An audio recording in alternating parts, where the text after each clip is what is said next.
आता एवढी थंडी चालू आहे आणि असं गरम गरम सूप असेल तर काय मजाच वेगळी नाही का.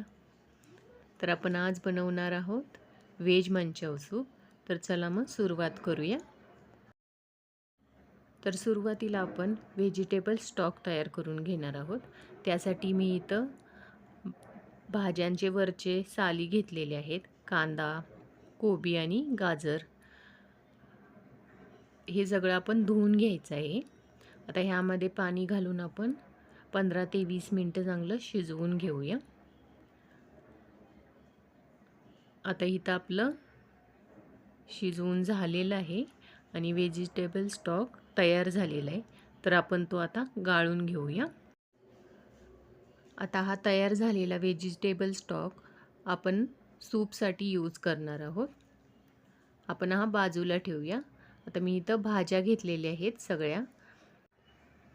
मी इथं बारीक कट केलेलं गाजर घेतलेलं आहे, बीन्स थोडं घेतलेलं आहे, कोबी, शिमला मिर्च आणि एक मी मिरची बारीक कट करून घेतलेली आहे. आलं आणि लसूण ते सुद्धा आपल्याला बारीक कट करून घ्यायचं आहे. सगळ्या भाज्या आपल्याला एकदम बारीक कट करायच्या आहेत.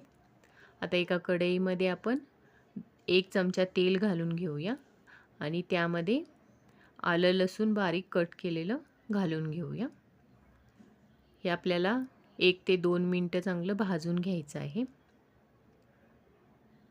आता ह्यामध्ये आपण बारीक कट केलेली मिरची घालून घेऊया.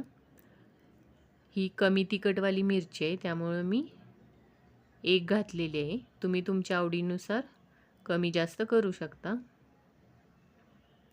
तर हे पण आपण भाजून घेतलेलं आहे. तर आता आपण ह्यामध्ये कट केलेल्या सगळ्या भाज्या घालून घेऊया. आता ह्या आपल्याला 2 ते 3 मिनटं चांगले भाजून घ्यायचे आहेत. हे आपण सगळं फास्ट गॅसवरच भाजून घ्यायचं आहे. आता ह्या भाज्या पण आपल्या चांगल्या भाजून झालेल्या आहेत. आता ह्यामध्ये आपण तयार केलेला व्हेजिटेबल स्टॉक घालून घेऊया. मी इथं वरून थोडंसं पाणी घातलं आहे.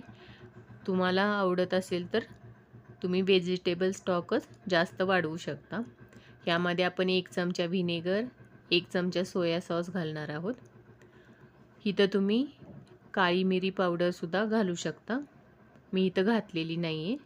आपण चवीनुसार मीठ घालून घेऊया आणि उकळी आल्यानंतर त्यामध्ये कॉर्नफ्लॉवरची स्लरी घालून घेऊया. हे आपण आपल्या आवडीनुसार घट्ट पातळ ठेवू शकतो. तुम्हाला अजून थोडं घट्ट हवं असेल तर कॉर्नफ्लॉवर अजून थोडंसं घेऊन तुम्ही ह्यात मिक्स करू शकता.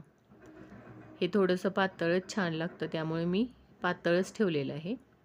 आता हे आपण 10 ते 15 मिनटं कमी गॅसवर शिजवून घेऊया.